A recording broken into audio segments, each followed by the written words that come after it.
Hola, buenos días, chicos y chicas.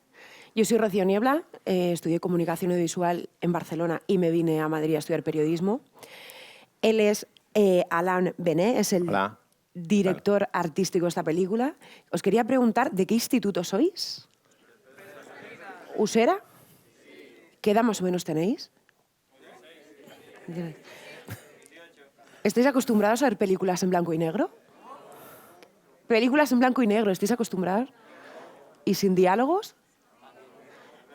Bueno, y entonces, ¿qué os ha parecido? La experiencia blanco y negro, una peli de hace 10 años.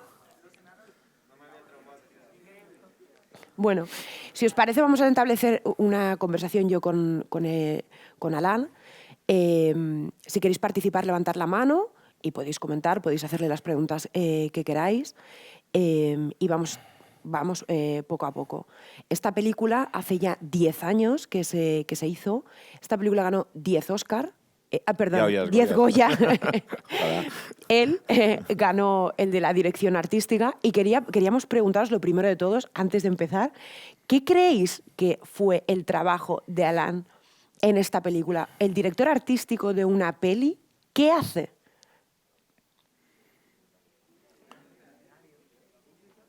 No.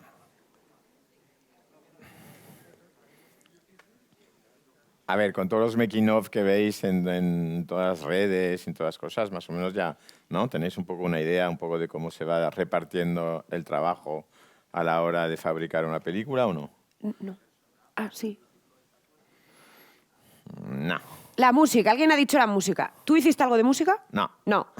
Decorados, alguien ha dicho decorados. ¿Decorados hiciste algo? Sí. ¿Personajes? ¿Hizo algo de personajes? Bueno, si pensamos que los decorados son parte de los personajes, sí. Vale.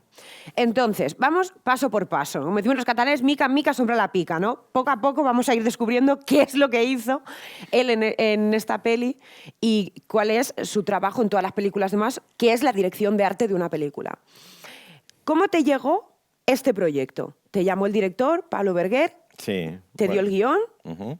¿Cómo fue aquello? Bueno, como todas las películas, normalmente, y ya aprovecho para explicaros un poco la estructura básica, pero bueno, una película se fabrica a través de un proyecto. El proyecto puede ser un guión que ha escrito el director o no, y un productor, que es el que va a buscar el dinero para hacerlo, va a llamar a un director para dirigir esa película.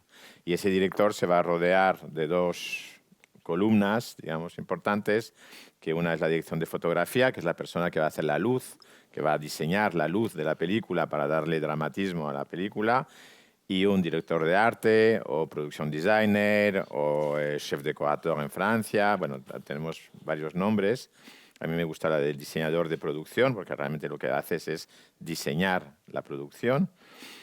Y eso, bueno, se trata de, una vez que has leído el guión, una vez que sabes de qué historia quieres contar, es ponerle toda la parte visual a esa película, es saber cómo la vas a rodar, dónde la vas a rodar, qué escenarios vas a buscar para rodarla, qué escenarios vas a construir, diseñar. Pues como yo soy arquitecto de formación, entonces vas a dibujarla pues como un arquitecto dibuja una casa, vas a dibujar todos los escenarios y todo esto lo vas a empezar a poner juntos siempre con, a diferencia de un arquitecto, con la parte dramática. Por eso decíamos antes de los personajes. Al fin y al cabo, tú tienes que contar a través de los escenarios y los espacios que diseñas, tienes que contar quién vive en ese sitio.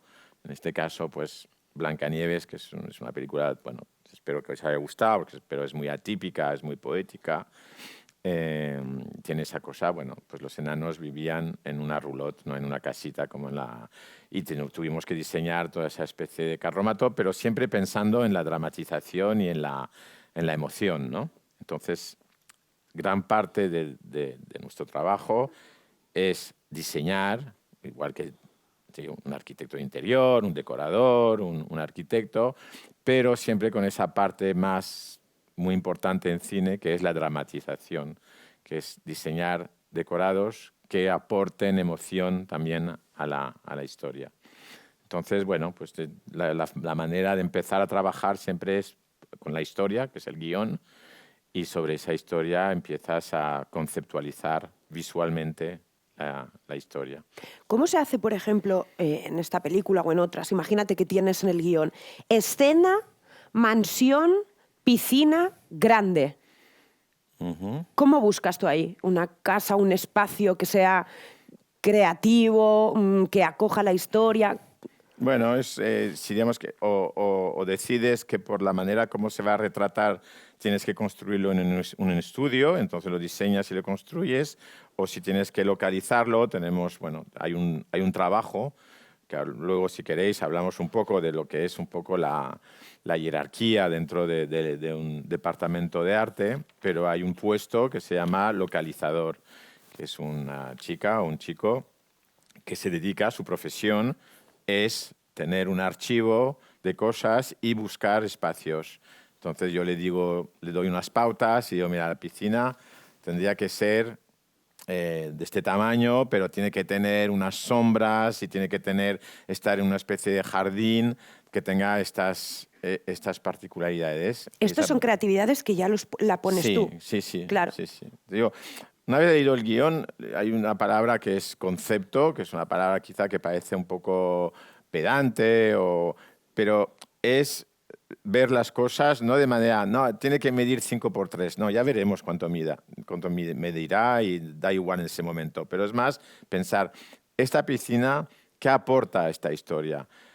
Porque si se ahoga el personaje dentro y se ahoga de noche, ¿cómo tiene que ser esa piscina y qué luz le va a dar a esa piscina para que el espectador cuando vea la escena viva el drama que está viviendo la historia y el personaje? Entonces, siempre detrás de la parte más técnica o pragmática, que es piscina de 5×3, es por qué existe esa piscina, es una buena idea que muera en la piscina, esa piscina va a estar iluminada de una manera para que el cuerpo que se ha ahogado dentro o que han asesinado se desdibuje bien y esas cosas. Entonces buscamos siempre, no piscinas porque sí, buscamos piscinas que tengan, y eso ahora porque hablamos de una piscina, pero puede ser una casa, puede ser un castillo, puede ser una plaza de toros. Una plaza de toros, y después está un poco toda la parte más, digamos, también técnica. A veces, pues eso, una película te dicen, pues tenemos ese presupuesto y solo podemos rodarla porque hay unas ayudas del Estado y solo podemos rodarla en el País Vasco o en Cataluña.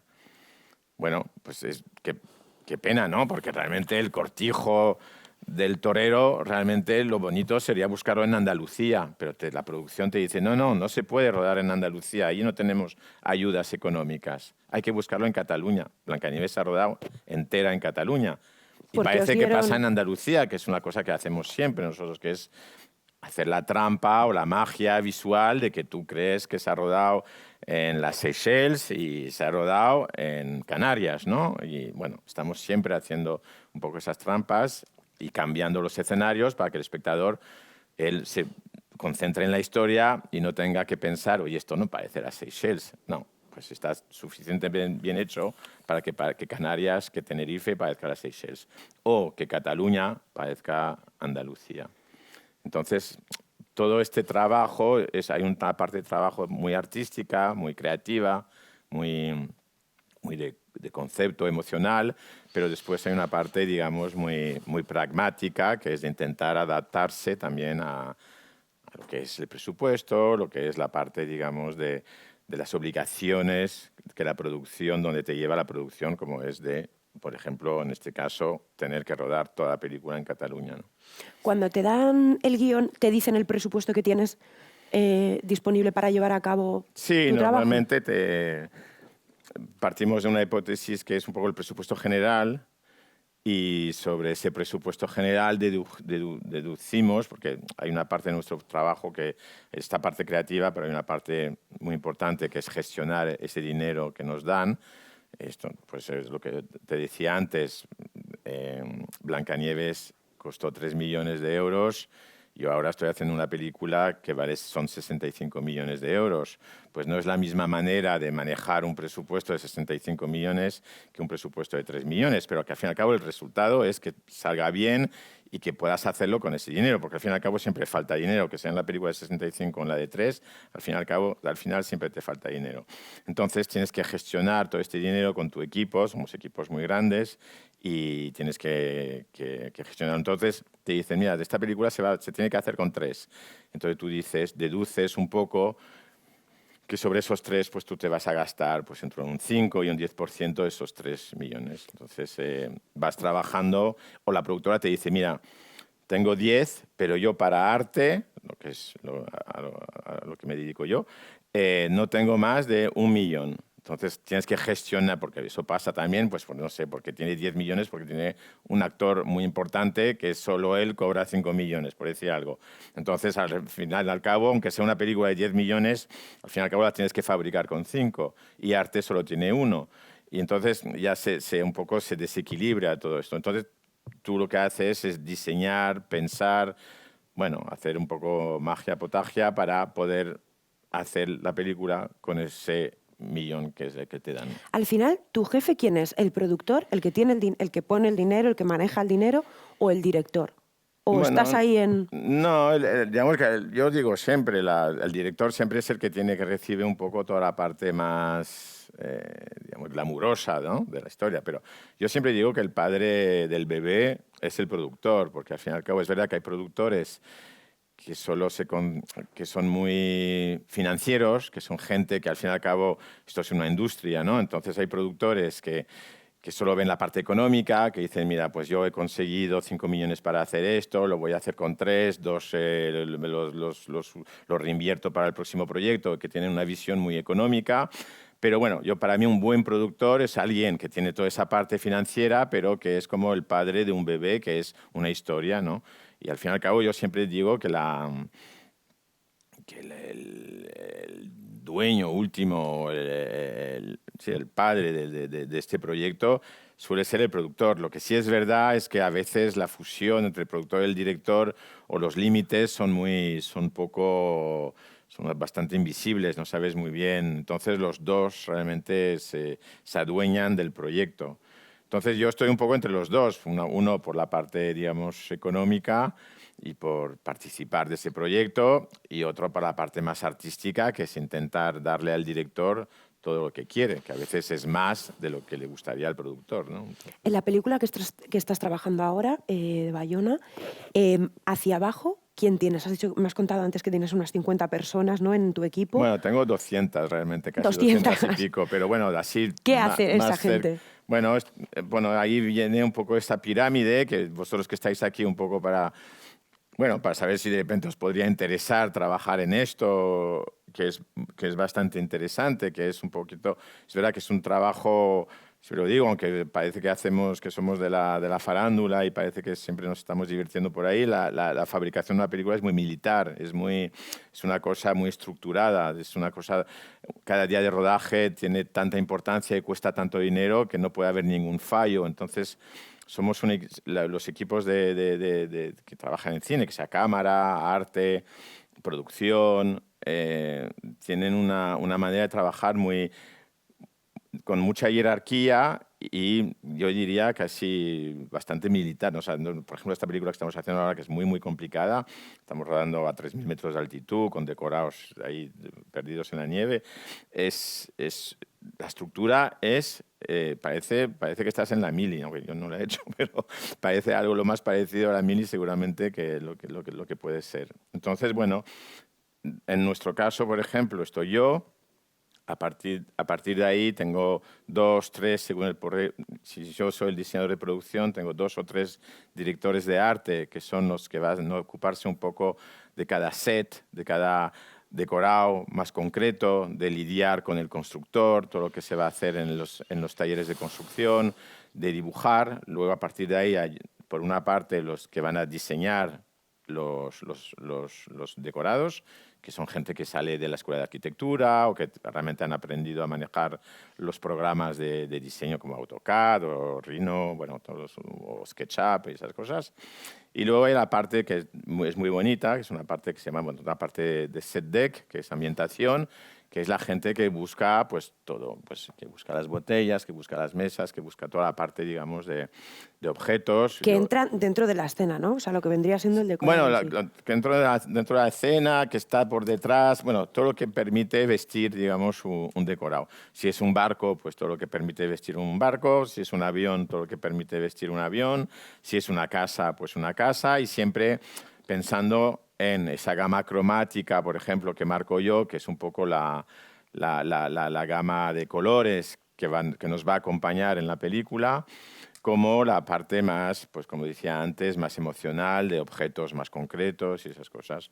Y luego a partir de ahí vienen pues la gente que monta todo esto, la gente que construye todo esto, la gente que pinta todo esto, la gente que hace toda la escayola, los moldes, en fin, ahí hay toda una parte más técnica de taller que hace que, bueno, pues eso, que digamos que el equipo próximo que me puede rodear a lo mejor son 15, 20 personas, pero puedes ir hasta después a 150, que son todos los que trabajan en los talleres y en la mecanización de todo. ¿Qué recuerdos tienes de cuando trabajasteis en esta película en Blancanieves?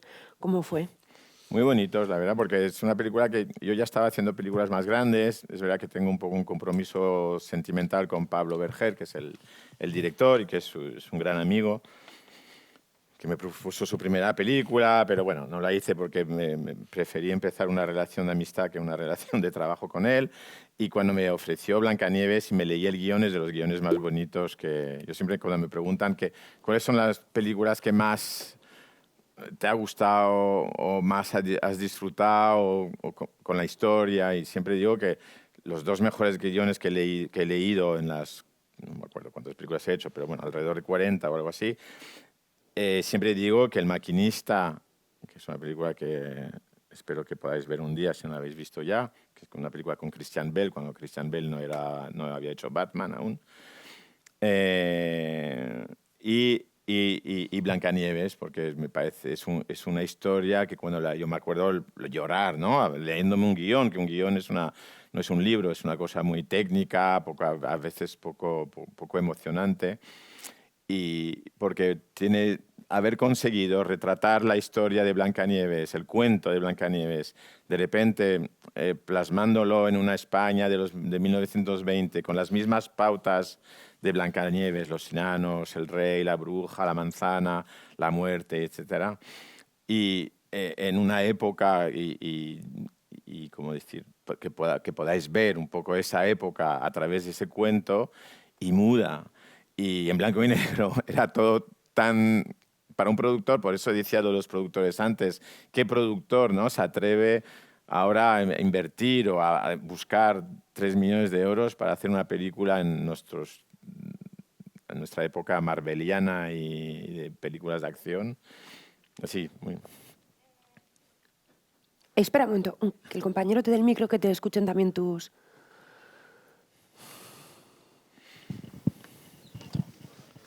Gracias. En tu trabajo como director artístico, ¿ha habido alguna película de todas las que has hecho en la que te haya supuesto un estrés o problema tus compañeros o el presupuesto? Mis compañeros en el sentido equipo que tengo. Sí. A ver, presupuesto siempre es un problema. Ya lo veo. Porque siempre falta dinero, pero antes te lo contaba, es una parte también muy excitante de la historia, porque al fin y al cabo tener unos límites también, si no sería, es verdad que hay películas americanas que se hacen con 200 millones, que el diseñador de producción es que le da igual que lo que se va a gastar porque sobra dinero, ¿no? Nosotros en Europa siempre pues, nos manejamos con unos dineros concretos y te digo que si sea una película de 3 millones, una película de 65, realmente estamos siempre luchando para poder hacerla con ese dinero. Entonces sí que es una lucha, es verdad que siempre es problemática, siempre es fruto de muchas conversaciones y reuniones con el productor para poder encajar esos dineros. Y es hacer que, si yo tengo 10 millones para hacer la película de 100 millones, pues hacer que realmente no me gaste más de 10 millones, porque no los hay. No, esto no es barra libre, ¿no? Entonces sí que es una parte, y todo el mundo en mi equipo es muy consciente de eso, y no podéis imaginaros la cantidad de Excels que tenemos con numeritos, con cada cosa que nos gastamos, con todo aparece, todo, porque estamos siempre vigilando que el dinero no se vaya. Y con el equipo, bueno, es complicado porque se mezcla mucho. En general somos todos muy amigos, cuando te llevas tanto tiempo trabajando en esto, pues intentas siempre rodearte de tus acompañantes fieles, ¿no? Esto es un poco, hay un punto pero no siempre pasa. Yo, por ejemplo, que ruedo mucho en el extranjero, yo siempre voy a hacer una película americana, pero la voy a rodar a Bulgaria, ¿no? Que hay unos estudios muy grandes. Y yo voy allí siempre el único por producción y por presupuesto. Justamente no me puedo llevar a 10 personas mías. Me puedo llevar a una, por ejemplo. Entonces me llevo a mi brazo derecho, mi ayudante o ayudanta, el que en ese momento también esté disponible, porque no todo el mundo está libre al mismo tiempo. Hay épocas donde hay menos trabajo. Por ejemplo, ahora desde que Netflix se instaló ahora en España, hay muchísimo trabajo y es muy difícil montar unos equipos decentes, además de la gente con la cual sueles trabajar. Pero cuando voy con mi brazo derecho y voy a Sofía, pues ahí tengo que montar un equipo de la nada y que no sabes quiénes son, pues bueno, puedes ver sus currículums y esas cosas y montas otros equipos de 100 personas intentando, bueno, cruzando los dedos para que te salgan bien. Pero bueno, a veces te salen rana, claro, pero ahí vas lidiando, ¿no? Pero sí que la parte del equipo es fundamental. Yo digo, un diseñador de producción, como dependemos de tanta gente, si yo la gente que tengo no lo está haciendo bien, al final yo tampoco lo estaré haciendo bien, porque aunque yo dirija todo ese equipo, es muy difícil hacer algo bien si toda esta gente de la cual dependes no está trabajando bien, ¿no? Entonces, bueno, es otra parte del reto, que es rodearse de buena gente, confiar en ellos, pero al mismo tiempo estar un poco siempre encima para que no se te puede escapar nada, ¿no? Entonces es bueno, hay una parte, es verdad, muy compleja a la hora de soldar ese equipo y que ir todos en la misma dirección, ¿no? Porque hay mucha gente y a veces mucha gente que se acopla al proyecto sin que tú los conozcas bien, ¿no? Pero bueno, el tema es por lo menos que los 2 o 3 que tienes alrededor sean, en general, intentar que sean siempre los que están acostumbrados a trabajar contigo, ¿no? ¿Tenéis más preguntas por allí?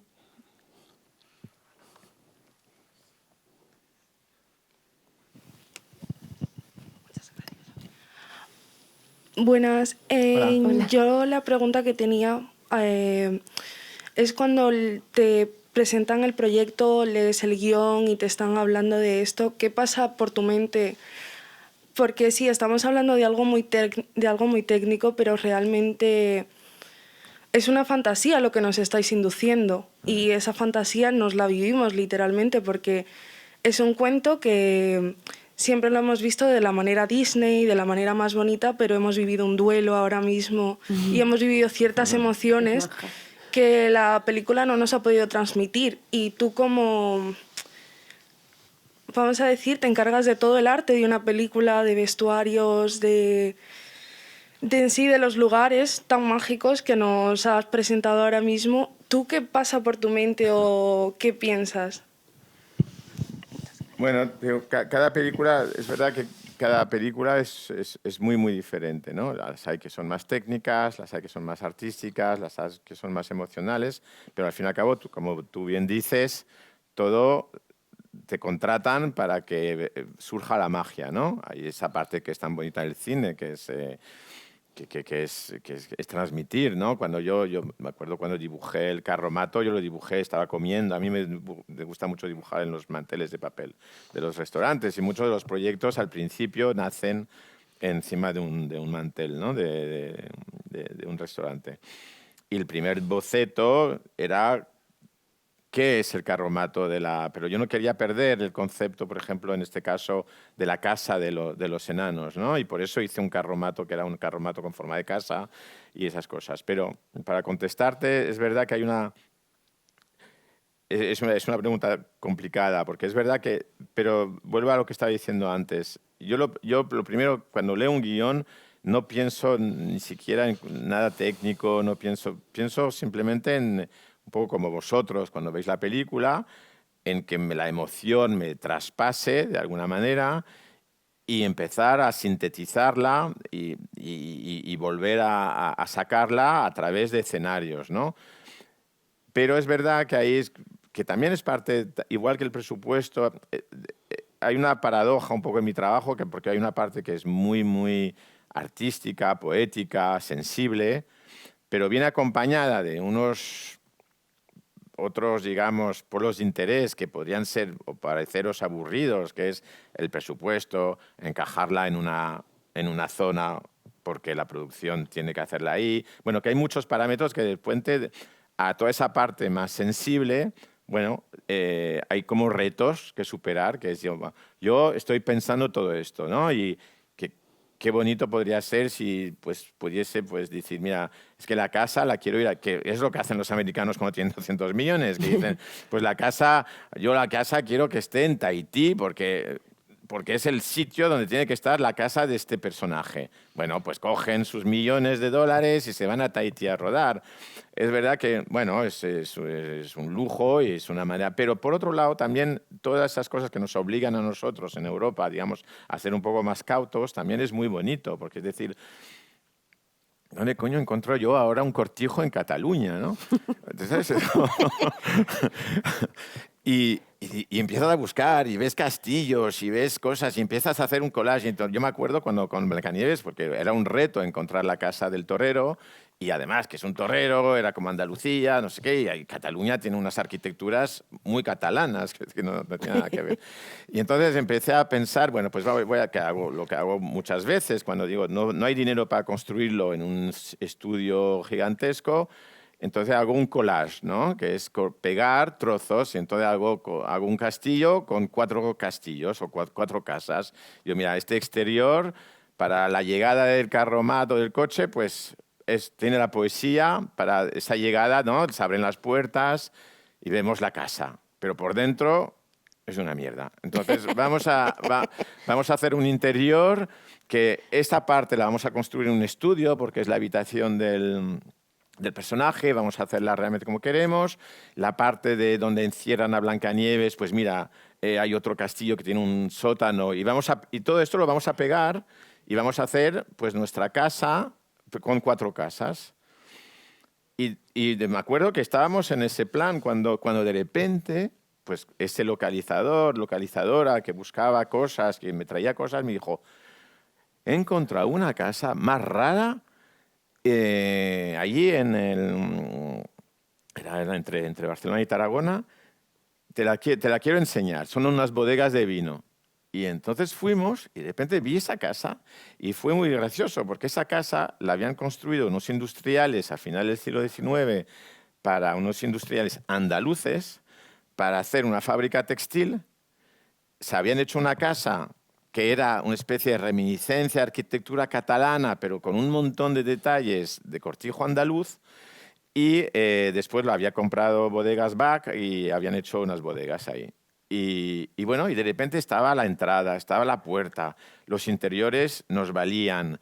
Y a pesar de que después pegamos otros espacios de otros sitios para hacer lo que habéis visto, de repente pues surge, ¿no? Surge la magia y te aparece una localización. A mí me pasa muy a menudo de repente encontrar una localización increíble y empiezo a pensar y a diseñar todo lo que voy a hacer dentro y de repente al mes de estar preparando viene el productor y me dice, joder, Alan, lo siento, pero no llegamos a un acuerdo económico con esta gente, se han puesto muy tontos, no sé qué, hay que seguir buscando. Y yo, ¿cómo es posible si es la localización de la película? Y pues no puede ser. Y después, antes yo me ponía muy nervioso con estas cosas, pero luego de repente me he dado cuenta que de repente pues te sale otra cosa y es mejor aún.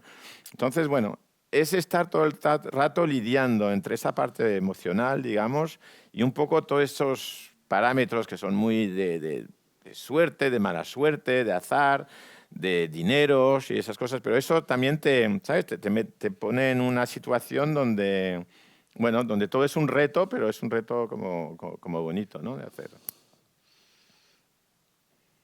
Vamos, preguntas.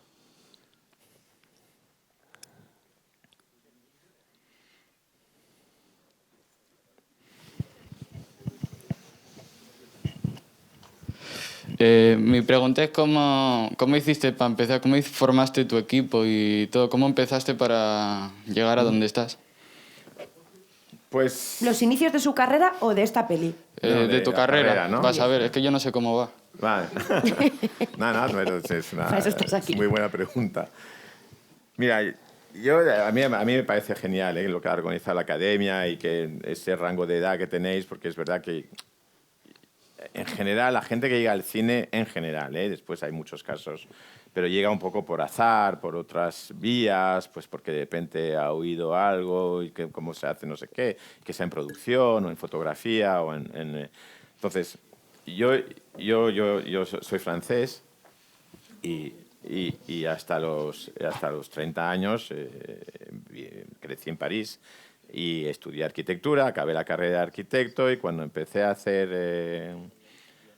monté un estudio con un amigo y bueno, éramos arquitectos. Y me aburrí muchísimo. A mí los estudios de arquitectura me habían gustado mucho, y os los aconsejo, son estudios muy bonitos. Pero bueno, a mí personalmente la vida diaria del arquitecto me parecía muy aburrida. Y en ese momento, pues como sabía hablar un poquito español, me vine a Madrid, eran los 90, y yo quería hacer cine porque me encantaba el cine. Me encantaba ir al cine, veía todo, era como muy fan. Y pensé dedicarme a esto. Y es verdad que, bueno, lo que digo siempre a alumnos cuando voy a clases, siempre digo que el cine es muy piramidal y lo bueno es empezar desde abajo y meterse en una película. Es verdad que, por ejemplo, en nuestro caso, y para contestarte de manera un poco más rápida, en nuestro caso, saber dibujar en el departamento de arte es una manera ya tienes la mitad ganada. Quiero decir, saber dibujar tanto técnicamente como y ya si artísticamente también tienes una buena mano, es una manera muy, muy rápida o muy eficaz de crecer en un departamento de arte. Yo es verdad que soy un poco un contraejemplo y siempre digo que hay que ir creciendo y subiendo la pirámide hasta llegar al puesto que te interese llegar. Yo es verdad que hice lo contrario, ya me pilló ya con cierta edad, porque ya venía de París, no sé qué, era otra época, empecé a hacer diseñar muchas publicidades a nivel de arte y mi primera película fue Kika de Almodóvar y a partir de ahí, pero siempre he sido diseñador de producción, no he pasado por las etapas, digamos, normales. Pero bueno, eso es un mal ejemplo, digamos que soy un mal ejemplo. Lo suyo es crecer dentro de un equipo. Pero yo, por ejemplo, soy el primero también que echo de menos no haber tenido un padrino, bueno, no un profesor, pero una figura, digamos, profesional que me haya... Yo me he aprendido todo sobre la marcha, ¿no? Y al principio he hecho muchos errores. Crecer dentro de un equipo de arte. Yo tengo mucha gente que cojo ahora en las películas de meritorio para que empiecen. Y mira, en Blancanieves había una chica de Ayateca en Cataluña que vino a... vino a verme fue meritoria en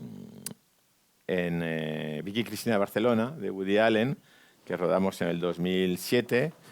Y ya en Blancanieves, Laia era una de mis ayudantes y ahora es una directora de arte y trabaja como directora de arte en las películas de Paco Plaza y películas de terror y todo eso. Tiene mucho talento y ha crecido bueno, y así tengo muchos. Unos no han sabido o han vuelto a salir de ese circuito del mundo del cine, porque no es solamente la parte técnica, también hay que adaptarse, ¿no?, a esa especie de... Ahora hay mucho trabajo para mucha gente, pero vivimos en una profesión que nunca sabes muy bien lo que te reserva el día de mañana. Entonces también hay que aguantar esto, hay que saber que haces una película y a lo mejor después no trabajas durante 6 meses y luego vuelves a trabajar y luego trabajas mucho y luego... Entonces también hay que tener esa... Bueno, no es como trabajar en una empresa, ¿no? Que sabes que, bueno, que tienes X años y la paga la 14 paga, la 14 la paga y bueno, tienes unas condiciones, ¿no? Nosotros vivimos de manera un poco más bohemia. Pero ahora, por ejemplo, que hay mucho trabajo, sí que hay muchas oportunidades, ¿no? Y una cosa es, yo siempre lo digo, yo trabajo mucho también en Inglaterra y en países europeos, y nosotros, una cosa es el diseñador de producción, que bueno, que sí, que está ahí arriba, ¿no? de esa pirámide que es el departamento de arte, pero dentro del departamento de arte hay muchos puestos de responsabilidad que son trabajos muy buenos, que es el ambientador, que se ocupa de la parte más poética de los objetos, de las telas, de todo eso, es un trabajo en sí. No es una manera de llegar a ser diseñador de producción. Es en sí un trabajo. El regidor, que es el que se ocupa de toda la parte de los coches, de los caballos, de los animales, de buscar las cosas que vienen por guión, que está en la calle, que gestiona el presupuesto, es un trabajo en sí. El director de arte, que es mi ayudante, aunque es una palabra que no me gusta nada nunca, pero que es el director de arte, que es mi brazo derecho, es un trabajo en sí. Yo he trabajado en el extranjero con directores de arte que tenían, que ahora ya no, que tengo más edad, pero que en su momento eran más mayores que yo. Y era su trabajo. Entonces ellos lo que hacían, les gustaba mucho ese trabajo porque les permitía tener un poco la visión general del proyecto, manejar todo el personal, pero no tenían la responsabilidad, por ejemplo, que tengo yo, que es la responsabilidad vis-a-vis del director o del productor. Entonces, hay muchos puestos que son puestos claves y que son trabajos en sí y que están bien pagados. Entonces, a vosotros, si un día os interesáis por este mundillo, hay que saberlo eso, y hay que saber que no todo es empezar a trabajar en eso para llegar a ser diseñador de producción. Los hay que sí. Laia, por ejemplo, hizo ta, y pum, ya es directora de arte. Pero que hay muchos otros puestos que son bastante chulos que permiten trabajar en esto y vivir de esto, ¿no? Quería preguntar, ¿cuánto tiempo más o menos ha tardado en hacer la peli? Bueno, las películas en general, igual, como siempre, depende del dinero, pero, por ejemplo, un proyecto como este son películas que, porque tienen que caber en el presupuesto, se preparan en 2 o 3 meses, se preparan, y a partir del momento que yo leo el guión, digamos que normalmente el director de arte o el diseñador de producción es el primero que se incorpora, ¿no? Con el productor, el director, somos un poco los primeros en empezar. Entonces empezamos 2 o 3 meses antes a dibujar, a diseñar. El primer mes lo dedicamos un poco a la parte más artística, de conceptualización, de ver cómo vamos a rodar, dónde vamos a rodar, buscar el cortijo, buscar los escenarios. Que los escenarios donde va el carromato, esos desiertos que hay aquí en la película, que parece Almería, y eso están rodados en Arganda, ¿no? Porque hay unos sitios ahí de repente muy pelados y que, bueno, porque hay que encuadrar y sabes que ahí sacas una imagen que parece que estás en el sur de España y estás aquí a 20 kilómetros de Madrid, ¿no? Bueno, entonces ese es el primer mes, y después el segundo mes empiezas a construir, a trabajar en los talleres y esas cosas. Y luego este tipo de películas se ruedan en 8 semanas, que son un par de meses más. Luego sí, hay toda una parte de la cual yo ya no participo, aunque últimamente sí que, y ahora os lo cuento, que es la parte de postproducción, que es en este caso música, efectos digitales, montaje, mezclas, sonidos, todo eso, que a lo mejor son 6 meses más, y hace que el proyecto, pues, en un año más o menos lo tienes cerrado. Pero bueno, Pablo, por ejemplo, que es muy lento escribió Blancanieves en 5 años. Entonces, claro, esos 5 años también cuentan, ¿no? Pero a partir del momento que se pone en marcha la producción, que dices green light, pues a partir de ahí ya, pues entre 5 y 8 meses, ¿no? La película que estoy haciendo ahora es un año de rodaje, entre preparación y rodaje es un año entero. Pero bueno, también tiene un tamaño, rodamos en Uruguay, en Chile, en los Andes, rodamos en muchos sitios, ¿no? Entonces es mucho más complicado. Pero bueno, normalmente una película española normal son entre 5 y 8 meses máximo. Y lo que decía antes, que es muy importante ahora, que también es una parte del oficio a la hora de pensar en tipos de trabajo, que es la parte de la postproducción. Ahora mismo todas las películas tienen muchos efectos digitales, y esos efectos digitales son equipos y son empresas que se dedican a hacerlos.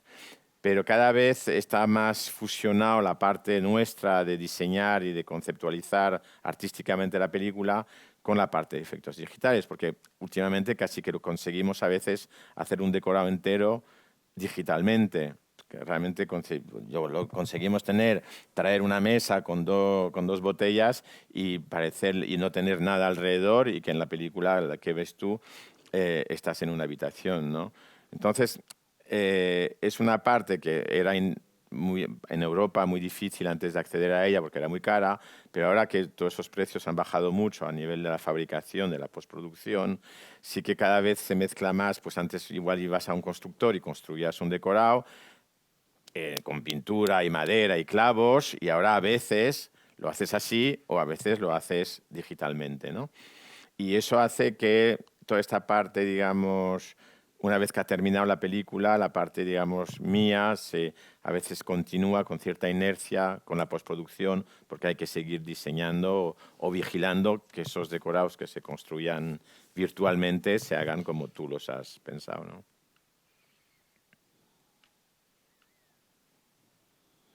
Allí y aquí.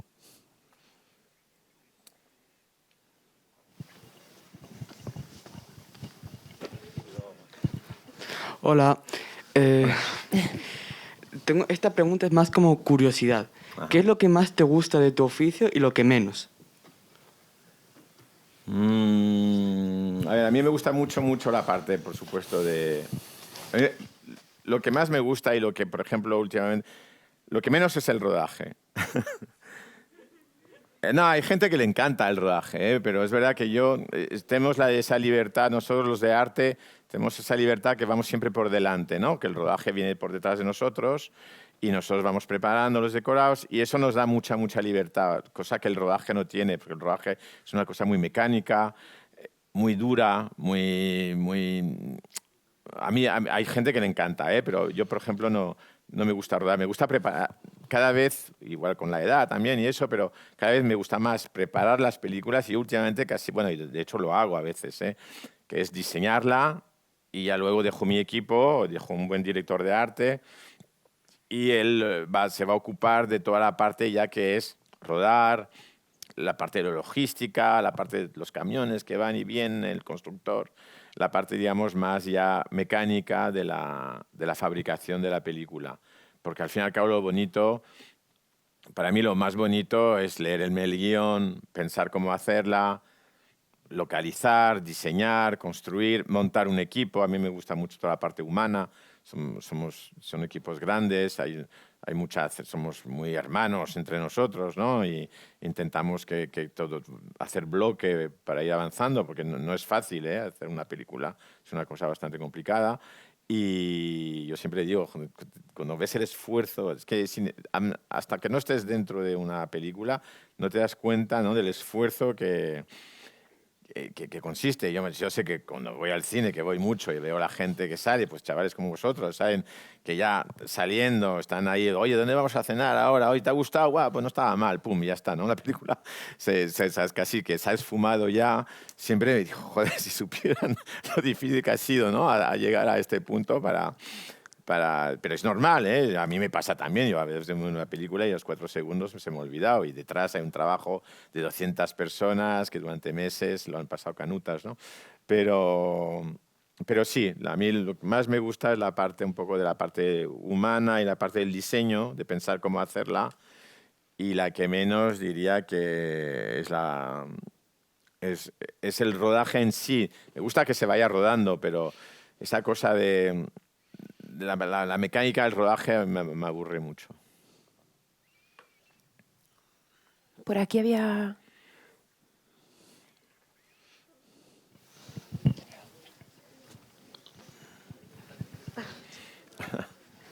Hola, buenas.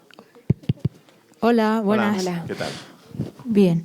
Una pregunta que siempre he tenido es ¿qué hace que un libro o un cuento pase a que se haga una película, que pase al cine?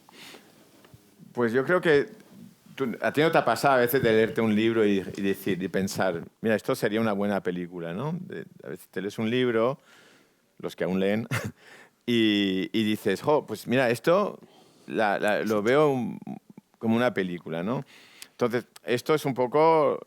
Y a veces, cuando ves ahora la cantidad de películas a nivel mundial que se salen, está claro que y esto es una industria, la gente gana dinero con esto. Entonces, los productores, los directores lo que hacen es tienen que abastecerse de ideas y de cosas. Entonces, es la diferencia entre un guión adaptado, que es un guión que se ha escrito pues, a raíz de ver un libro que puede convertirse en una buena película, o un guión original, que es decir, pues voy a crear una historia de la nada y en vez de crear un libro, en vez de escribir un libro, voy a escribir un guión para que se retrate de manera visual.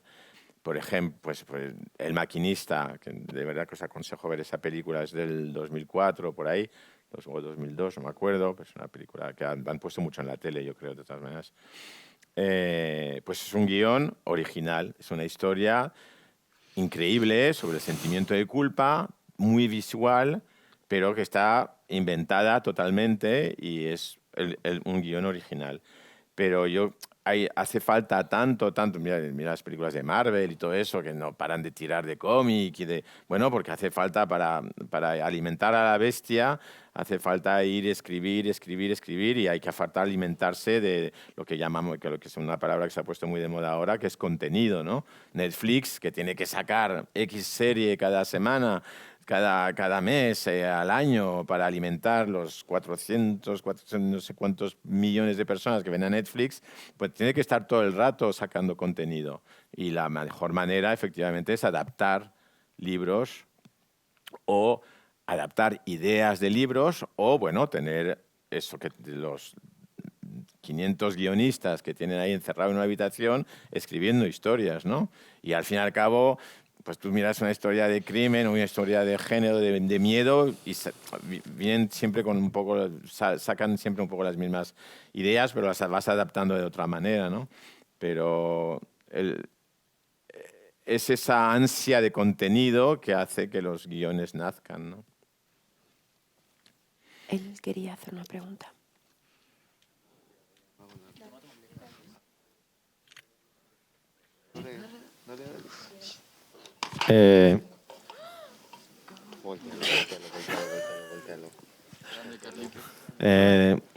Tengo una pregunta.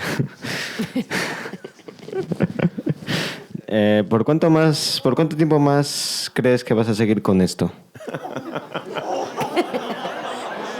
Ahí está. No, ¿sabes? Es interesante. Se ha hecho todo. No, pues no lo sé. La verdad es que es una... No sé, a mí...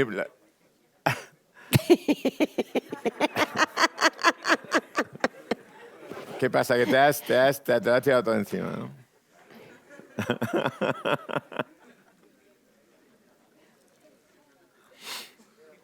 Pues hasta que siga disfrutando haciéndolo, hasta... No sé. Hasta que pueda. También es un trabajo muy físico, ¿eh? Es un trabajo también que tienes que estar todo el rato viajando. Yo me paso el día en un avión yendo de un lado para otro. Ahora me voy a Uruguay, después me voy a Chile, después vuelvo aquí. Estamos construyendo unos decorados a 3.000 metros de altitud.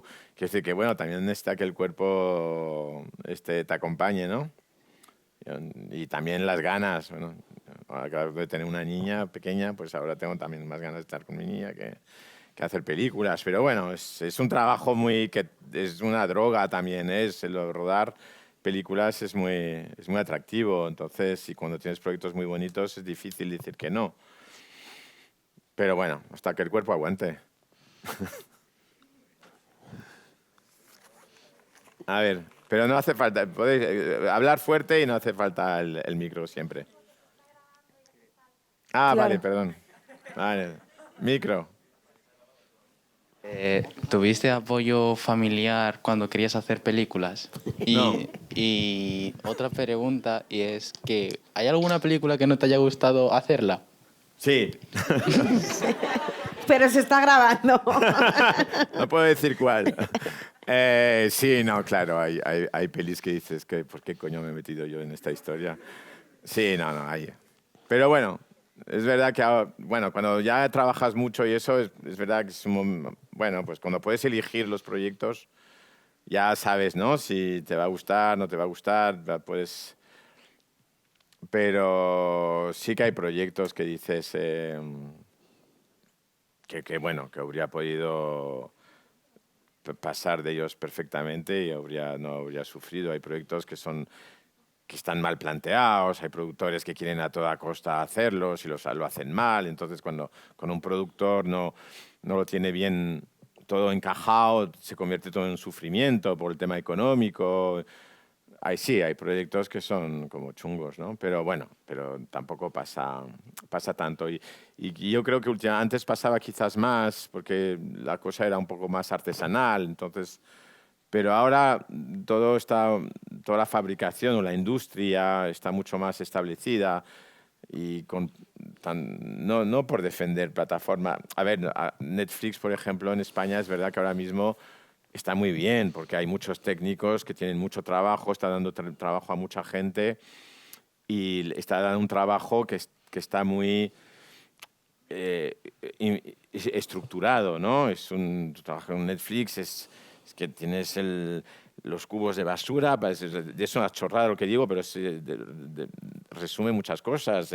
Todo orgánico, lo orgánico, el papel, el plástico, lo tienen súper organizado, tienen además tanto dinero que, bueno, pues está ahora con lo del COVID, ¿no? A mí me hacen una PCR al día, lo tienen mucho...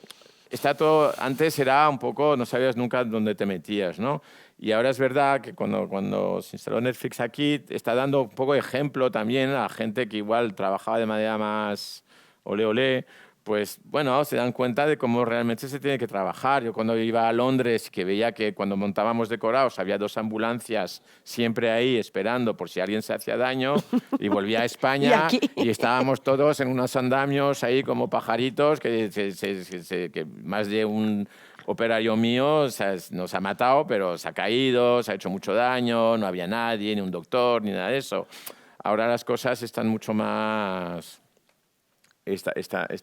bueno, yo creo que está haciendo bien, ¿no? Que tanto a nivel de volumen de trabajo como de manera de trabajar, sí que, por ejemplo, ahora a la hora de rodar en España, estos 5 últimos años la cosa ha mejorado muchísimo. Y entonces es más difícil meterse en proyectos donde dices, Dios mío, ¿dónde me he metido, ¿no? Entonces... sí, no sé si he contestado a tu pregunta, pero bueno, sí.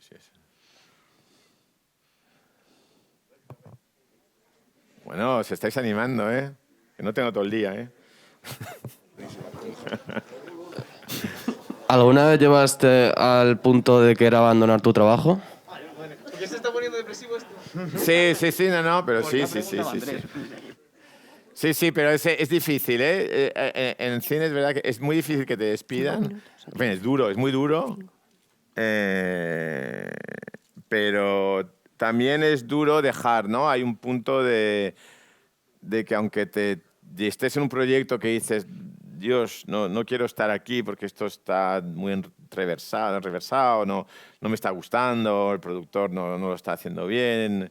O llevarte mal con un director, que es muy complicado. Para mi puesto, si no tienes feeling con el director, es muy difícil, ¿no? Normalmente parte del trabajo también es que aunque no tengas feeling, parezca que tienes feeling. Quiero decir que tampoco significa que seas hipócrita o que mientas, pero sí que hay una parte diplomática, digamos, que a veces estás con un director que realmente, con Pablo soy amigo. En general, yo me suelo hacer amigos de los directores porque trabajamos muy bien juntos, pero bueno, a veces no surge el amor, ¿no? Y es más complicado porque tienes que lidiar con esa cosa además de todo lo demás. Entonces, no, yo no me he ido nunca, pero sí que a veces dices que joder, me piro de aquí, que no. Sí, puede pasar, ¿eh? Chicos, la última pregunta. Ahí arriba.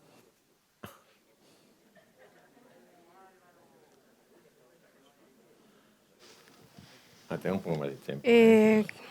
Como queráis vosotros. ¿Cómo te marcó el cine en tu vida? ¿Perdona? El cine en tu vida, en tu vida diaria.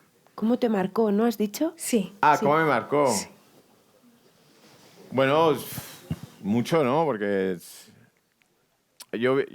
Pero no solo el cine, ¿no? Yo es verdad, es lo que os contaba antes, mi recorrido es un poco raro, ¿no? Porque yo me vine a este país que no conocía a nadie, hablaba francés, hablaba un poco de español y empecé a trabajar. Entonces, y yo venía aquí diciendo, bueno, si en 6 meses esto no tira, me vuelvo para París, ¿no? Y aquí estoy. Entonces, me han marcado un huevo, pero sí, sí. Bueno, una más, ¿no? El chico de verde. ¿Usted qué prefiere hacer? ¿Cine comercial, con mucho más presupuesto, pero con limitaciones? Muy buena pregunta. Sí. ¿O cine independiente, con menos presupuesto, pero pudiendo hacer más o menos lo que te dé la gana? Las dos cosas. No, las dos cosas, porque una económicamente es muy agradable, porque te pagan muy bien, entonces está muy bien, y son proyectos que manejas equipos muy grandes y un poco, pues si la historia no te vuelve loco, es muy comercial o de acción o no sé qué. Pero sí es verdad que si un día miráis un poco las películas que he hecho en general, hasta las películas que tenían buen presupuesto, o hasta, por ejemplo, la que estoy haciendo ahora, siempre tienen algo... A ver, a mí hacer cine... A mí me han llamado para hacer películas de acción, de estas pues eso, de coches que se estrellan unos contra otros, de tiroteos y esas cosas, y yo en mi currículum no tengo ninguna, ¿no? Por mucho presupuesto que tenían, porque es verdad que no me interesa. Después, pues hay películas, pues como esta que estoy haciendo, por ejemplo, que reúne las dos cosas, tiene un presupuesto muy grande, a la par, que es muy, muy interesante de hacer, que a mí esas son las mejores. Pero hacer una película como Blancanieves es de las cosas más bonitas que te puede pasar. Quiero decir, es verdad que pasa poco, porque tampoco hay proyectos que tengan tanta poesía, por ejemplo, que esta película. Pero es súper bonito, ¿no? Lo genial es poder fusionar las dos cosas, ¿no? Tener dinero de sobra para hacerlas, sufrimos mucho en Blancanieves. La hicimos con unos medios muy... Aunque no parezca, porque luego la película tiene visualmente es potente, pero sí que fue muy difícil, con las condiciones económicas que teníamos, llegar a este resultado. Y es un poco lo que pasa a veces, ¿no? Que sí, que ves el resultado y dices, joder, pues parece que os habéis gastado mucho más dinero del que realmente os habéis gastado. Bueno, para eso te pagan, ¿no? Es parte del trabajo, es ese. Pero a nivel personal es muy cómodo tener un buen presupuesto y poder trabajar de manera confortable, ¿no?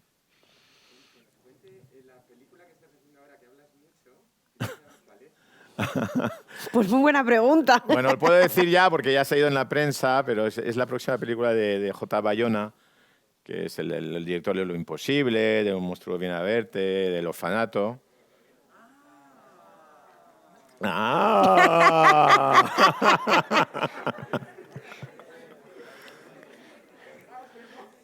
Y es una película muy... ¿Queréis saber de qué va?